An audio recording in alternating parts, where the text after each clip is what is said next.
All right. So today we're going to talk about sacrifice.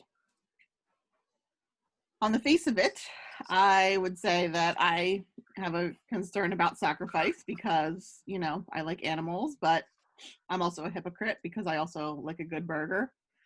So as long as I don't have to see the animal that I'm going to eventually eat, then, that's one thing.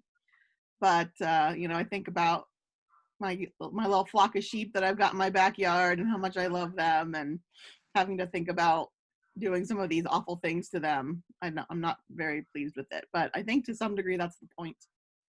I wanted to start off with just talking generally about sacrifices, because Christians, of course, don't do all of this stuff, and so we don't completely understand. We just kind of assume that there is sacrifice and there's sacrifice. But there are actually many different kinds of sacrifice for different purposes.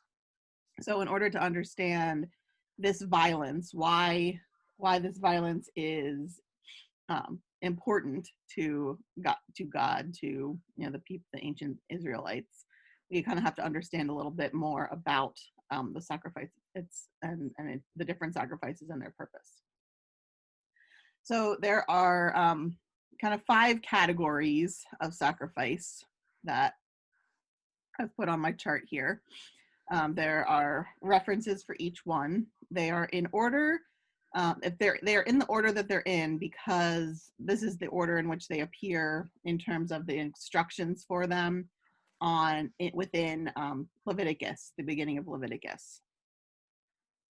So Leviticus is pretty where's my Bible? Pretty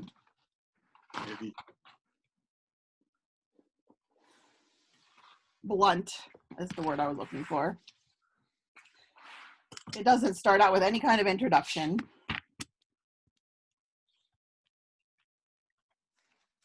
Get open our Leviticus chapter 1. It just says, Leviticus chapter 1, my heading says, the burnt offering.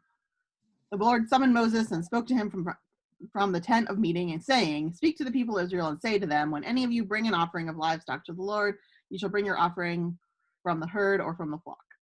So immediately you've got just jumping right in to this description of what's supposed to be done and what is not supposed to be done and how it's supposed to be done, which I think is kind of a little bit just kind of shocking. There's no, and in those days we get into this new book and everything is going along, and then God gave them the law. There's no summary, there's no introduction, there's just, here we go. So chapter 1 is all about the burnt offering, and I want us to spend a little bit of time on this, and we're not going to do this with all of these offerings because, first of all, we don't have time, second of all, it gets a little boring. But I wanted to just start with chapter 1, verses 1 through 9, just to kind of give us a sense of this and the detail, and then we can kind of think a little bit about the why and how this fits into our definition of violence. So, volunteers for Leviticus chapter 1, verses 1 to 9. I'll read it. I'll take it. You just... Oh, go ahead, Ben. Okay. Leviticus 1. The Lord called to Moses and spoke to him from the tent of meeting. He said, speak to the Israelites and say to them, when anyone among you brings an offering to the Lord, bring as your offering an animal from either the herd or the flock. If the offering is a burnt offering from the herd, you are to offer a male without defect. You must present it at the entrance of the tent of meeting so that it will be acceptable to the Lord. You are to lay your hand on the head of the burnt offering, and it will be accepted on your behalf to make atonement for you. You are to slaughter the young bull before the Lord, and then Aaron's son, the priest, shall bring the blood and splash it against the sides of the altar at the entrance to the tent of meeting. You are to skin the burnt offering and cut it into pieces. The sons of Aaron, the priest, are to put fire on the altar and arrange wood on the fire. Then Aaron's sons, the priests, shall arrange the pieces, including the head and the fat, on the wood that is burning on the altar. You are to wash the internal organs and the legs with water, and the priest is to burn all of it on the altar. It is a burnt offering, a food offering, an aroma pleasing to the Lord. All right. All right, you got your orders now. Yes. So when's the last time you did this? Yeah. Sound like God likes a bird. Yeah, it's a little strange, little foreign to us for sure. So there are several things that it's important for us to know when we are looking at stuff like this. And again, you know, a lot of times I feel like Leviticus is probably one of the least read books of the Bible for Christians in general, and perhaps for Lutherans in particular, except maybe James, because Luther hated James so much. But it's because it's this, you know, it just goes on and on and on and on and on through all these laws, and this is how you do this, and this is how you do this. And I feel like we've just kind of dismissed this as too foreign, as not really culturally relevant anymore, as, you know, Jesus has replaced all of this for us, and so there's really no reason for us to get involved in any of this at all. But again, like we have discovered in the past, I think that ignoring this stuff all the time, certainly, you know, it's not something that we want to spend all of our time focusing on and memorizing and all those kinds of things. There are other things to do. But, you know, to never engage with this stuff, I think, is a disservice to ourselves, a disservice to our relationship with God, because it does have something to say, I think, to us about who God is and who we are and how we ought to be relating to God. So I want to just spend a little bit of time on this today, you know, keeping in mind our bigger question about violence. Certainly, this description is pretty violent. We've got, you know, laying your hand, and it's very physical. You lay your hand on the head of the burnt offering so that it can be acceptable in your behalf as atonement for you.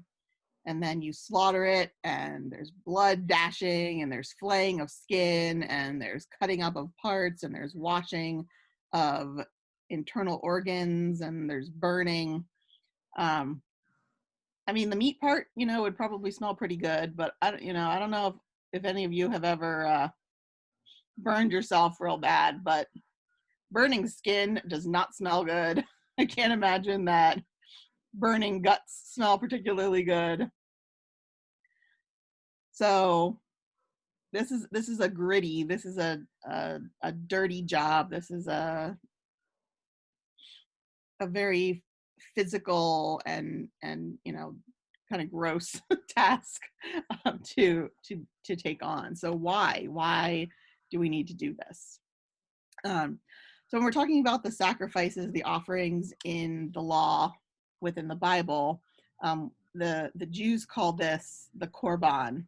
Korban is related to anytime there's an offering or sacrifice, they call it the korban.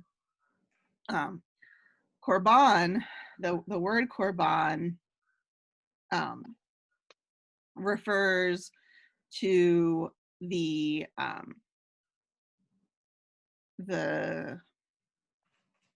gosh, I'm doing a terrible job with words today. It's about the relationship. It's about kind of the spiritual connection with God.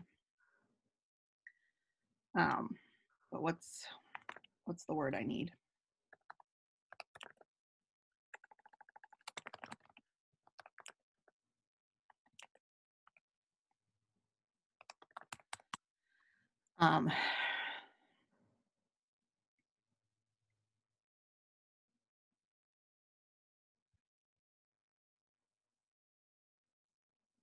Fulfillment of vow. Yeah, I can't think. There's a particular word that I wanted to use, but I can't think of it.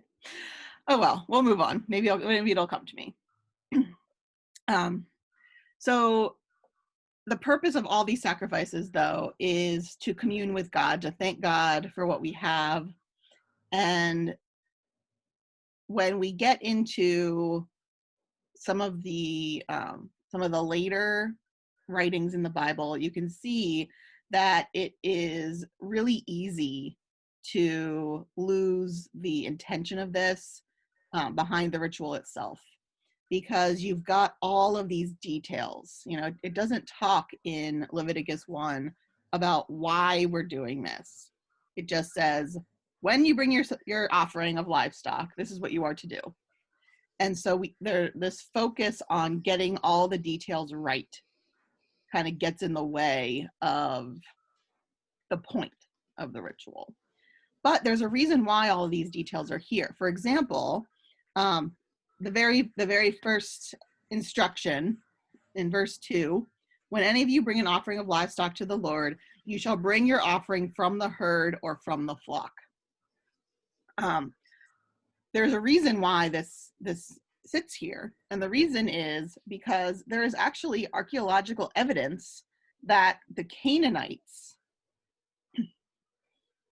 purchased their animals for sacrifice from Egypt. There is DNA of the animals gives us evidence that the animals that were slaughtered for sacrifice and burned and the bones buried in stacks near where the temple sites were are of a different heritage than the ones that were in the flocks and herds of the people who lived in the land themselves, that they ate and used for wool and all the different kinds of things that you do.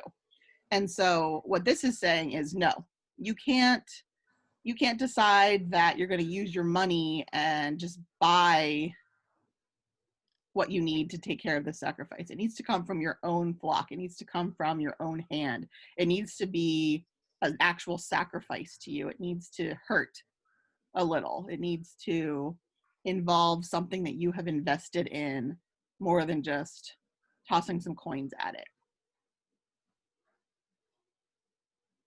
And so I think that, the idea of all of these endless instructions and details and exactly how you're supposed to perform this is to make some of those points, is to make sure that the people aren't losing the meaning, the purpose behind this. But unfortunately, it did the actual opposite of that, because you kind of get bogged down in the details themselves. Because that's what you end up kind of focusing on.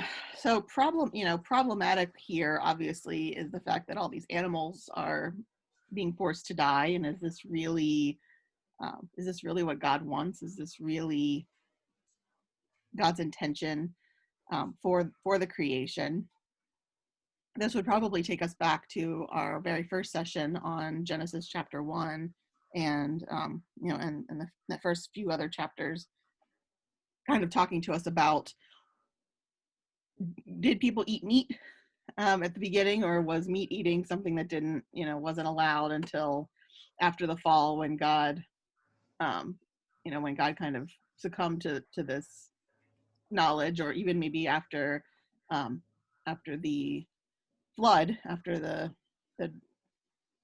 decreation and recreation of the world, did God then finally explicitly say that the flesh of animals was for you to eat, and then at that point they're allowed to start doing that. We don't know for sure about that. It's possible that previous to that, there was a prohibition in terms of eating meat, and it was just a vegetarian society, but we don't know. So it's hard to say with that.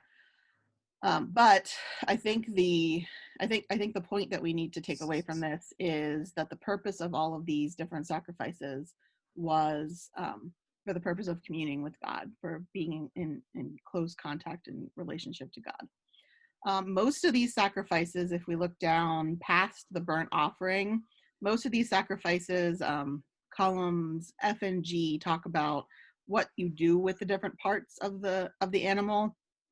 And so, for example, the grain offering is a little different because it doesn't involve an animal, but the purpose of it is to give, kind of give your tithe of your grain to God, and it usually accompanied some kind of other meat offering. And then you get we've got the fellowship or peace offering that is intended for fellowship between God and people. And so God gets a part. God gets the fat, the kidneys, the long lobe of the liver, and the fat tail. And then the worshipers get the meat. They get to eat. The priests get a part of it, because remember, priests don't have land. They don't have their own source of income, and so they have to get their support from the people, and so they get a piece. And then the officiating priest himself gets a piece as well. But then the rest of the meat goes to the people who brought it to them. So in some ways, the priest could be kind of seen as the butcher. Obviously, people could have done their own butchering, but this way, there's more of that community element to it. There's the acknowledgement that God has given this to you as a gift, the constant reminder that it's not just you doing all this work to raise these animals, and then you can slaughter them and take advantage of the work of your own hands, but that you have to remember that God gives you those hands, God gives you that energy, God gives you good weather so that your flock can thrive and you can have what you need to survive. So kind of that thank offering. Then we've got sin offerings. And in the sin offering, the worshiper does not get any of the meat, because this is supposed to, atone for a sin. And so you're kind of using the animal as a representation of the replacement of yourself and what you deserve because of the sin that you've committed. And this is similar to what we talked about last week, where they took the heifer and broke its neck at the wadi in order to purge the community of the sin of some murder that the source of which is unknown. The murderer is unknown.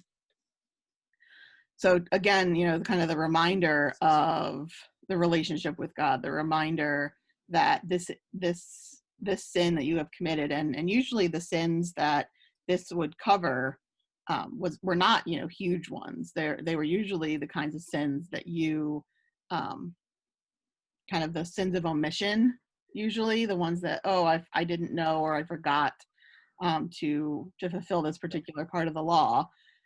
If you actually murdered someone or stole from someone or something like that, we can there are plenty of other places that talk about the different punishments for that. You don't get to just go and sacrifice an animal to make up for that. This is about your relationship with God. And so it's not, I hurt someone. It's, I forgot that God is in control. I forgot to, do what it is that God has asked of me. And so I'm going to restore that relationship by bringing this sacrifice to the temple. And then the last one is the guilt offering. And the guilt offering is about the violation of God's holy things or the property of another person in the community, and usually has something to do with restitution, replacing what was violated plus 1/5 of its value. So, stealing, lying, breaking something. Okay. If you're out there playing baseball and your ball accidentally goes through the window of the temple or through your neighbor's window, this has something to do with that. So if you're interested, I can send you this chart and let you look through it a little bit and kind of get an idea of some of this. But again, I think all of these sacrifices, the one thing that I think it's important to remember is that these sacrifices are not about, fixing anything necessarily. They're not about just going through the motions. They're about that relationship with God. They're about communing with God, reminding ourselves that God is in control of our lives, reminding ourselves of our place in relationship to God, thanking God for the things that God has given us, and that kind of thing. And so, the way that these laws are written down is confusing and foreign to us, but it's important because the way that it's performed, like I mentioned with that very first line, often has some kind of significance, whether it's historical significance or ritual significance, or even just follows the previous way of doing things. Something else I think that's important to remember here is, again, this book of Leviticus is not was not written down at the time that the setting of the story claims. It's from the time of Josiah, according to scholars. And so again, you're going to see a lot of references to purity. The animal has to be without blemish. Your own personal purity in relationship to the practice itself, the ritual itself, is really important. And so writing down all these details, I think, also would have helped the people if you were transitioning in your religious practices and you had to go from one extreme of worshiping Baal and performing sacrifices at the center of religious practice before David was at Shiloh, not at Jerusalem. And there was a lot of, of course, there was a lot of worshiping of the different gods of the tribes that, kind of were around. But when Josiah came around, he was attempting to completely reform everything. And so giving these very specific, instructions about how this was supposed to be done would have, again, emphasized the purity, the importance of completely purging the old ways. It would have also emphasized the importance of this, the gravity of this, the solemnity of what it is that we're trying to do in establishing a closer relationship with Yahweh, with the God of our ancestors, Abraham, Isaac, and Jacob. And so from that perspective, I think it makes a little bit more sense that they go on and on and on and on and on, chapter after chapter after chapter, with all of these details about how these things are supposed to be done. And it's not that now that I've said that, we can just kind of say, oh, okay, well, that obviously makes sense and everything's fine. Throughout history, there have been people, especially within the Jewish tradition, that question this, that that wonder what this is all about. The most famous medieval Jewish scholar was named Maimonides, and he wrote a lot about the sacrifices and what they were supposed to represent and what they were about. And he believed that that God uses the sacrifices to remind us that prayer and meditation and kind of that internal relationship with God is the most important. That the sacrifices are not intended to be their own thing on the face of it.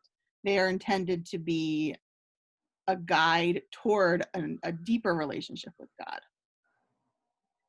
God. But in Maimonides kind of hypothesized that the Israelites would have wanted to be like the other nations, and they were doing sacrifices to their gods. And so in order to avoid having them start doing that, they created a system for sacrificing to their own god. And so it was more about God's desire for that close relationship between God and the people, the prayer, the meditation, the remembering, the gratitude. That's what God's really interested in. but the purpose was to, to avoid falling into working with foreign peoples, foreign gods, to avoid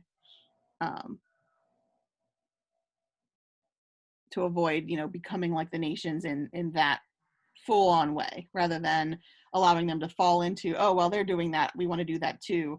No, you're going to do something similar, but you're going to do it in our way. You're going to do it in God's way, so that you can avoid that. And again, that that fits within the King Josiah kind of thing. So Maimonides wrote a quote that I thought was helpful, so I want to read that to you to see what you think of it. But the custom which was in those days general among men, and the general mode of worship in which the Israelites were brought up, consisted in sacrificing animals. It was in accordance with the wisdom and plan of God that God did not command us to give up and discontinue all of these manners of service. For to obey such a commandment would have been contrary to the nature of man, who generally cleaves to that which he is used, what he's used to. It would in those days have made the same impression as a prophet who made at present, his time, the 12th century, if he called us to the service of God and told us his name, that we should not pray to God or fast or seek his help in time of trouble, that we should serve him in thought, but not by any action. So what he's saying here is, if I were to come to you as a Christian today that, worships in a Lutheran church, and of course for Lutherans, singing hymns and songs and meditative songs are really, really important.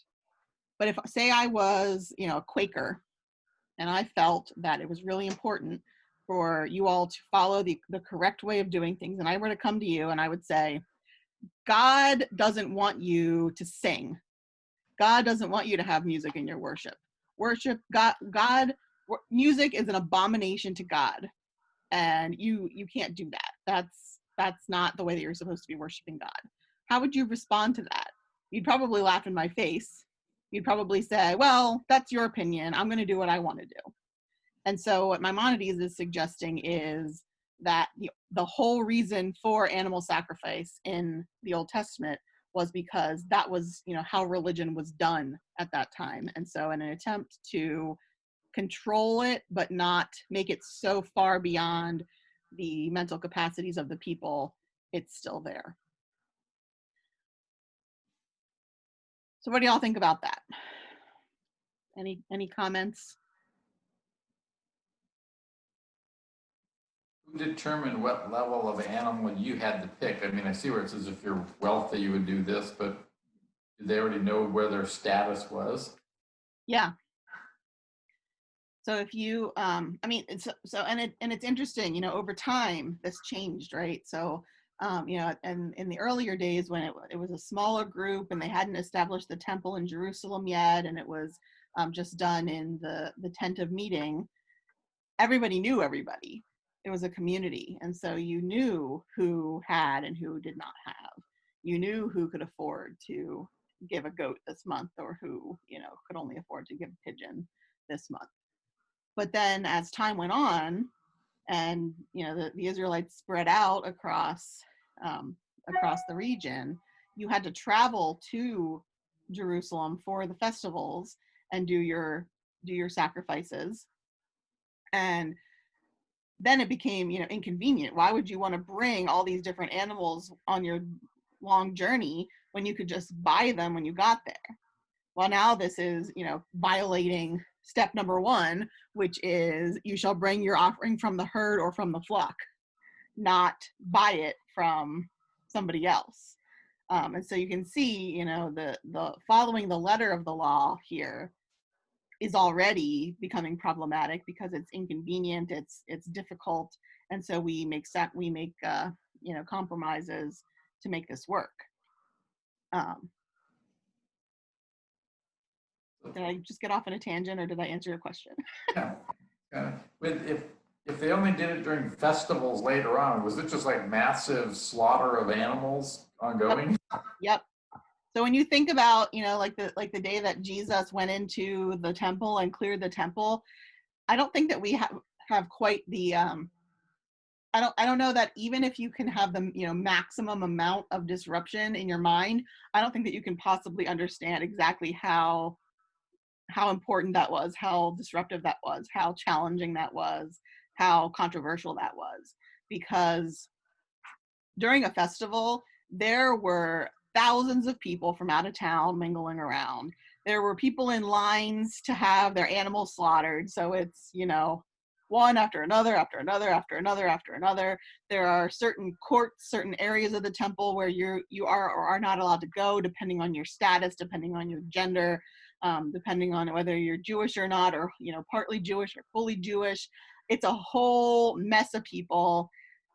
It's like, you know, if you go to the busiest farmers market ever, but instead of it being mostly vegetables and, you know, pre-prepared stuff, there are birds in cages, there are dozens and dozens and dozens of sheep and cows and goats and stuff milling around. There's the constant screaming of animals that are in the act of being murdered.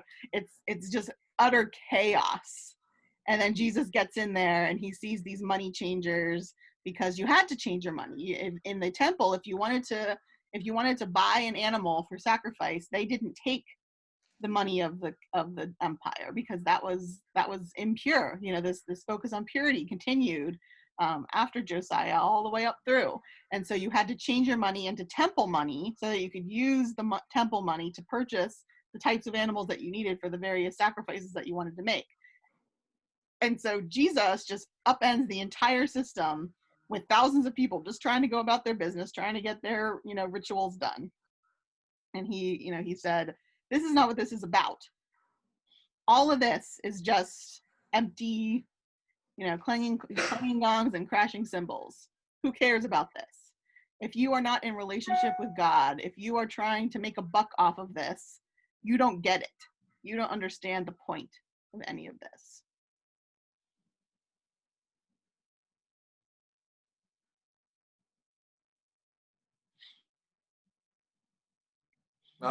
That highlights the chaos more so than anything I've ever seen. So, I love that store. It's a good one.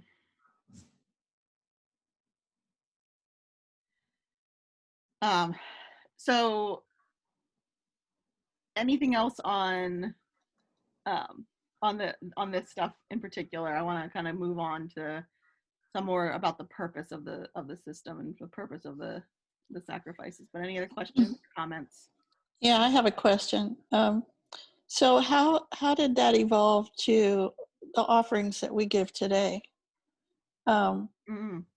When we give our offerings to the church, it's money. Mm-hmm. You know, we give time too, but mostly it's money. So how does that reconcile with this part?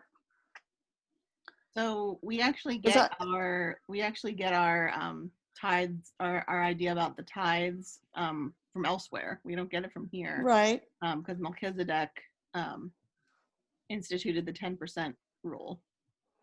Right.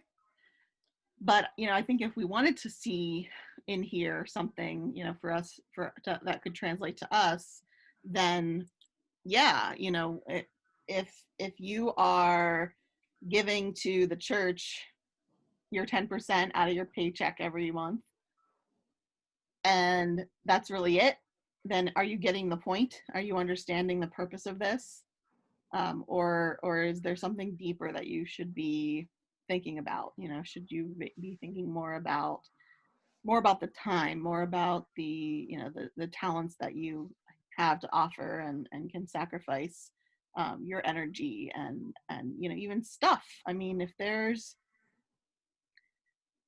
a situation where the church needs, you know, I don't know, I'm sitting here looking around my room, so you know, the church wants to establish a library.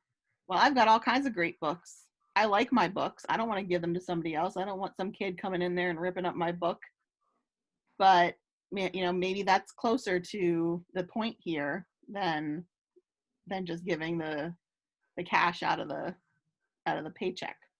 To show God, show yourself, remind yourself that that book doesn't belong to God, to me. That book belongs to God, and God needs it to be here. And I think that in a lot of ways, we have we've also lost that, because what we give to the church and what we give to the mission of the church are kind of considered to be two separate things. We give our general offerings, and that keeps the lights on and keeps the candles burning, and make sure that we have all the stuff that we need, and pays the paychecks of the people that work in the church. But the things that were given to the temple, the offerings, were there to support the community. And so, for instance, it doesn't say it here specifically, but eventually, I was explaining last week about the different kind of levels of law and how things were interpreted and codified, and then kind of considered, legitimate and binding in themselves. One of those laws that is not in the Bible itself, but is part of the kind of what Jews consider to be the binding law, is that when the skins were removed from these animals, at first it was thought that they were given to the priests so that they could use them or do what they wanted with them. But then eventually it became the practice that you would sell them, and the money that you sold them for went to the poor, to the needy in the community.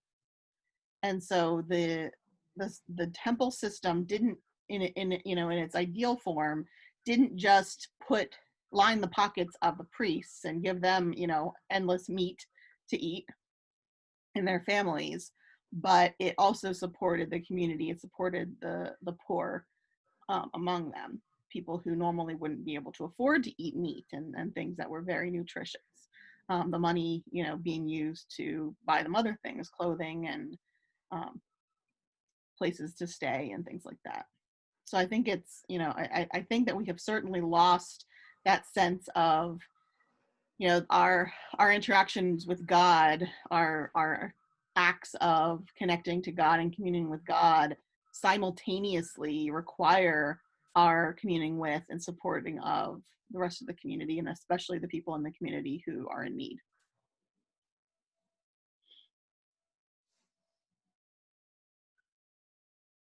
Set on its ear, because the sacrifices I've always felt were atonement for the sins in the Jewish people, that they brought them and sacrificed their sins on the cross. And it was totally upended with the coming and the atonement that Jesus Christ did for me and became my sacrifice. And so my giving is not out of a need to or have to, but primarily comes out of a feeling of love and wanting to do something for the people that Jesus loved also. So it's, as I say, I just think the whole Old Testament idea of that really just went kibosh at that time, I guess is a word for it, with the coming of Christ, and he became our sacrifice. And so that's why I don't have to sacrifice anymore. Yeah, that's a really interesting perspective from looking at this chart. Certainly there is the the sin offering, the trespass offering, or perhaps the guilt offering would kind of fit into there. But you notice that there are 3 other offerings that have nothing to do with sin, that have nothing to do with the things that we have done wrong. But what you've just expressed is how Christians have interpreted this pretty much from the beginning. The entire book of Hebrews is about this, is about how Christ is both the priest who does the action and the sacrifice itself. And so, that interpretation of how the law has been fulfilled by Christ, perhaps, or overturned by Christ, perhaps, you could make an argument either way, is very common, but it's also not, it doesn't cover everything. It doesn't cover the whole purpose of the law. And so, historically, the way that we learn to look at this stuff is, yeah, this doesn't really actually apply to us anymore because of Christ. And certainly you can still make that that argument. People have been doing it for 2,000 years. But I think if we take that nuance that we're trying to take in this class and we think about, some of the purposes of some of these other offerings, then I think we're still missing some answers there in terms of, why don't we do this? And I mean, it's the same thing as last week. I'm not going to go out and, have my children stoned because they're not listening to me today when they're trying to do their schoolwork. But I think that kind of just generally sweeping the Old Testament law away, that has tended to be the way that Christians have dealt with this is problematic. And so I think it's important for us to do a little bit more digging and try to understand a little bit better. But yeah, Ben, that's kind of been the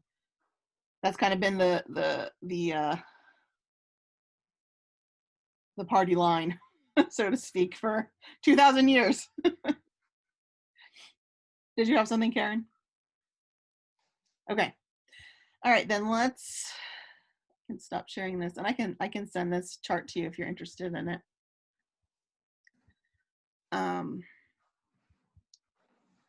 So let's look. I just have 3 short passages for us to take a look at that kind of point to, again, the purpose of all of this. And I want to start with the very last book in the Old Testament, Malachi, chapter 3.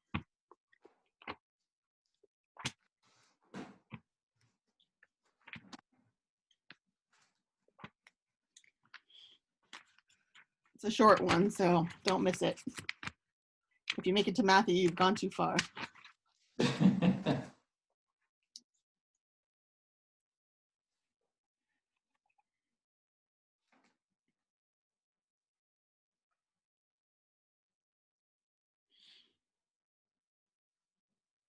I'm looking for a reader to just do, so it's like verse 2.5, sort of, 2b, 2c, I guess, at the beginning of that sentence, and then through verse 6. Part that begins with "but who can endure" or something else? So that's the beginning of verse 2, but I'm looking for like the refiner's fire part. Oh, okay. I'm looking at 3. Let's see. You could just start with 3. That's close enough. Okay. 3 through what? 6, Or please. through 6. Okay, let me make sure I got it marked with my finger. Okay. I have 3 starts with, "See, I will send my messenger who will prepare the way before me. Then suddenly the Lord you are seeking will come to his temple. The messenger of the covenant whom you desire will come, says the Lord Almighty. But who can endure the day of his coming? Who can stand when he appears? For he will be like a refiner's fire or a launderer's soap. He will sit as a refiner and purifier of silver. He will purify the Levites and refine them like gold and silver. Then the Lord will have men who will bring offerings in righteousness, and the offerings of Judah and Jerusalem will be acceptable to the Lord, as in the days gone by, as in former years. So I will come near to you for judgment. I will be quick to testify against sorcerers, adulterers, and perjurers, against those who defraud laborers of their wages, who oppress the widows and the fatherless, and deprive aliens of justice, but do not fear me, says the Almighty Lord." Did you want me to go into 6, Katie? Yes, please. Okay. "I, the Lord, do not change. So you, O descendants of Jacob, are not destroyed." It was 6. Okay, great. Thank you. So what does this say about sacrifice, about the purpose of sacrifice?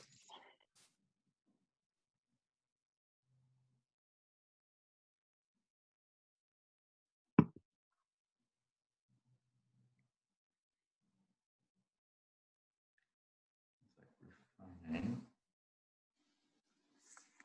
It says that the offerings will be pleasing to the Lord as in the days of old, as in former years. Why? Why are they not pleasing now? Because of the lack of purity. Because they have to be purified like in the refiner's fire.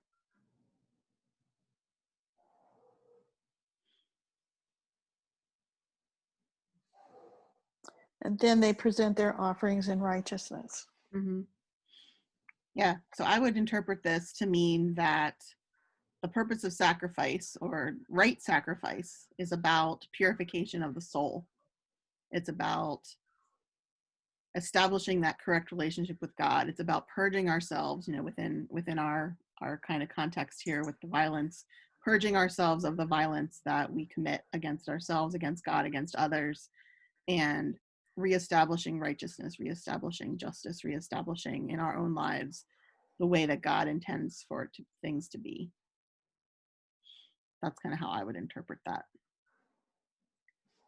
which is very different than the very rote, very meticulous actions that are described in Leviticus, because I think the assumption is that you already know why you're doing this, so we're just going to tell you how to do it. But when we read it and we don't think about that, then we kind of assume that the point is the sacrifice itself. Why would you spend all this time describing these incredibly detailed and gross things that you're supposed to do, but not tell me why, not tell me what it's about? Just tell me how. But if we take that step back, then we can find that why.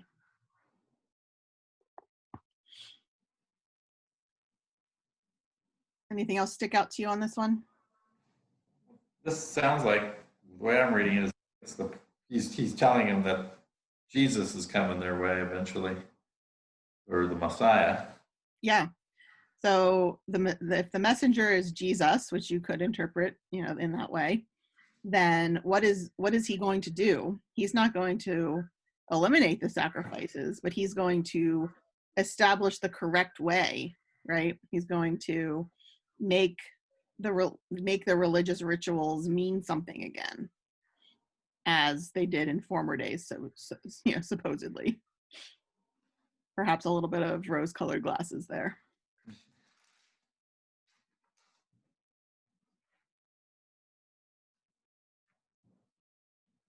But the importance of not just doing these things because that's what you're supposed to do, but the importance of being in it, having your heart and your soul be a part of it. I'm not going to make you turn to it, but that's what Micah chapter 6, it's a very famous passage about sacrifice, about the religious ritual. What does the Lord require of you but that you act justly, love mercy, and walk humbly with your God?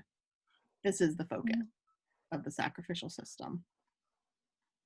And if slaughtering an animal and burning it on an altar isn't going to do that for you, then figure out some other way to connect to God. So on in verse 5, on the end of it, when he talks about the people who are against the widows and the orphans and the aliens, and says, and those who do not fear me, is that used in a way of saying who do not know me? Yes. Okay. Yes, fear is usually isn't just being afraid of. I mean, certainly if you really think about who God is, you could be afraid. But people who understand, who live God's way, who participate in life as God intends for it to be, are people who fear the Lord. I just wonder, because of all of the violence that we've been seeing and everything, and since looking at the Old Testament, if it was used in the other way, that you need to be afraid, you need to be very afraid. But Yeah, I think we perhaps put that on it. I would be interested to know though a little bit more about that. but I like it better that it's that those who don't know him. Yeah, I think I would love to look into that a little bit more, and I'll try to bring that for next week, because that word fear does mean both things, I believe, in the Hebrew.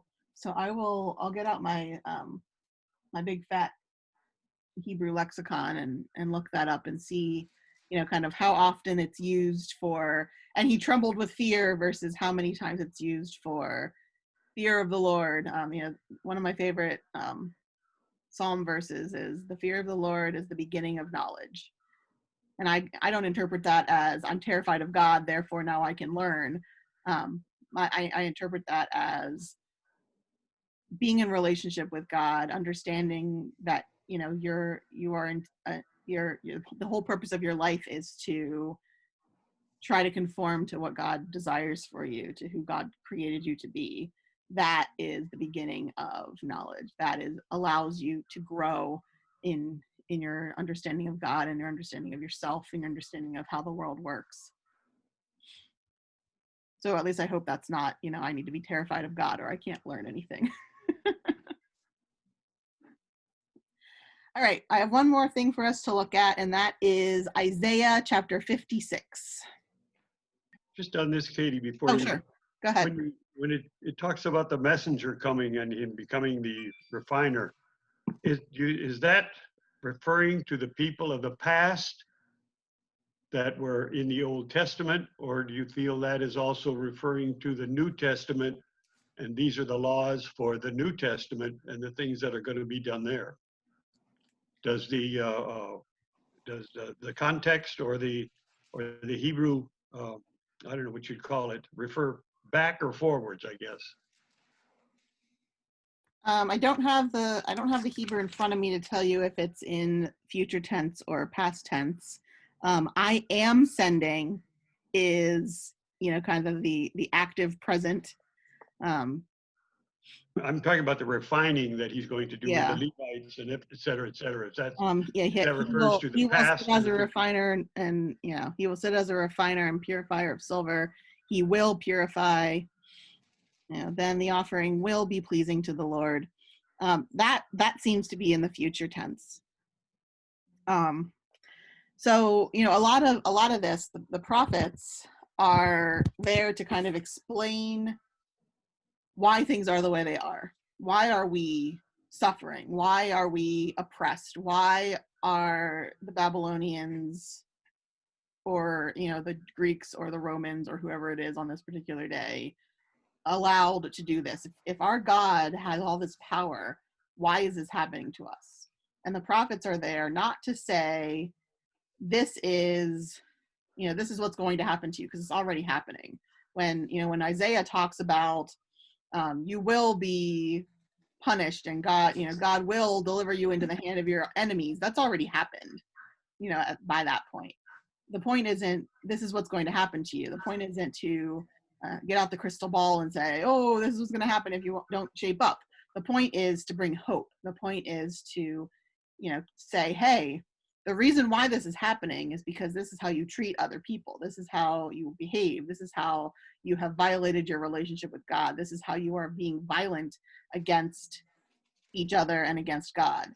And if you want to fix it, then the best thing you can do is to refocus yourself, purify your soul. And you don't have to do that alone. God will be there with you. God will participate in that. And then your relationship with God will be improved, and very likely your the circumstances around you will be improved as well. Maybe not because God is going to magic you out of the oppressive situation that you're living in, but because you will feel closer to God. You will feel more like you are being the people that you were originally created to be.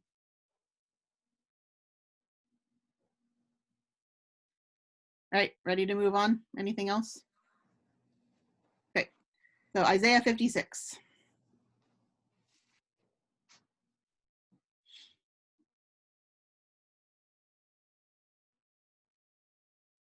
And we're going to do verses 1 to 7.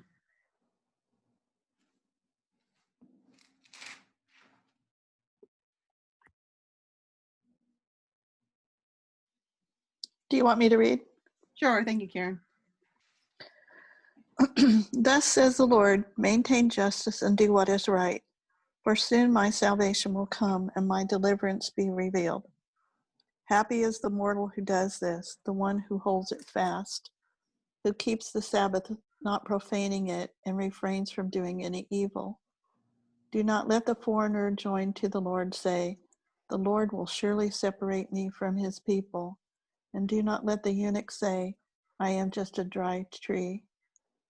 For thus says the Lord, to the eunuchs who keep my Sabbaths, who choose the things that please me and hold fast my covenant, I will give in my house and within my walls a monument and a name better than sons and daughters. I will give them an everlasting name that shall not be cut off. Was that it? No, through 7, please. Oh, and the foreigners who join themselves to the Lord to minister to him, to love the name of the Lord, and to be his servants, all who keep the Sabbath and do not profane it, and hold fast my covenant. These I will bring to my holy mountain, and make them joyful in my house of prayer. Their burnt offerings and their sacrifices will be accepted on my altar, for my house shall be called a house of prayer for all peoples. All right. So what does this tell us about the purpose of sacrifices, the future of sacrifices, perhaps?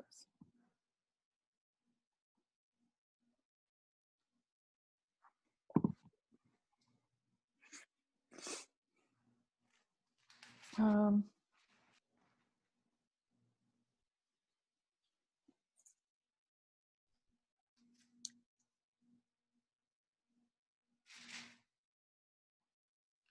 don't know. What was your question again, Katie? What does this tell us about the purpose of sacrifices? About perhaps the intention, the ultimate goal?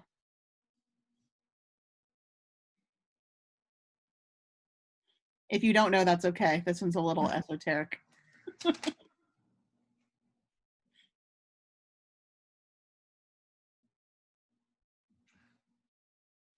Well, I guess he's saying that, he's talking about salvation and deliverance and holding fast to not profaning the Sabbath and, refraining from doing evil, that those people who bring these sacrifices will be accepted, but on the altar. But I don't know what I'm saying.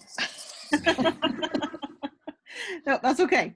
So a eunuch, we all know what a eunuch is, but at this time, a eunuch is not, can't be a Jew because that person is not whole. And so they are ritually impure forever. There's nothing they can do about it to fix that.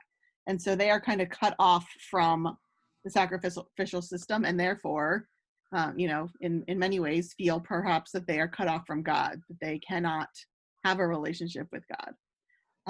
Same thing with foreigners. Foreigners have a completely separate relationship. There is a, the foreigners are not allowed to go into certain courts within the temple. They can't get as close to God as Jews can. And so I think what this is trying to say is kind of what we've been saying this whole time, that there's the letter of the law, there's the how, there's the what, there's the when, but those things are just the trappings. Those things are just the package in which the real gift comes. And the real gift is a relationship with God. And that is something that is not inaccessible to anyone, including people who, according to the letter of the law, are cut off in various ways. And so the ultimate goal, the ultimate vision of the sacrifices is, I think in, there at the very end of verse 7, or the whole verse 7, I guess. These I will bring to my holy mountain and make them joyful in my house of prayer. For my house shall be called a house of prayer for all peoples. And so again, the idea that this system of sacrifice, this ritual, the system of ritual is intended not to exclude people, not to force people into, behaving in impractical ways. The purpose of this is to gather all people to God, to draw all nations in. And so it has everything to do with the original purpose of Abraham, to be a blessing to the nations, not to be a curse to the nations by, dividing them, by separating themselves away from them, so that it's just, this God is just for them. God is for everyone. And the purpose of all of this, all of the law, is to bring that blessing to all peoples.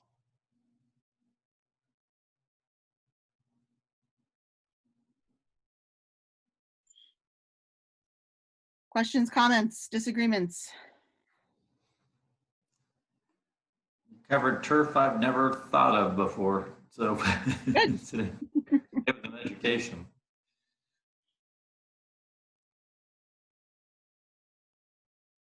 All right. Well, if you'd like, I will send you that chart if you want to do a little more digging around on that. If not, that's okay. The law is weird, and the sacrifices are even weirder as far as I'm concerned. I don't need to sit and envision various ways of slaughtering a goat. At least you're not asking us to practice one. Yeah, no, there's no homework. There's no hands-on science experiment homework this week. Maybe next week. We'll see. All right. Okay. Well, thanks everyone for another good chat. I'm glad that I didn't get cut off with my PSPS situation. We made it through. Yay. Yeah. All right. Well, have a wonderful week. I will see most of you again next week. Okay. All right. Bye. Take Bye, care. guys. Bye-bye.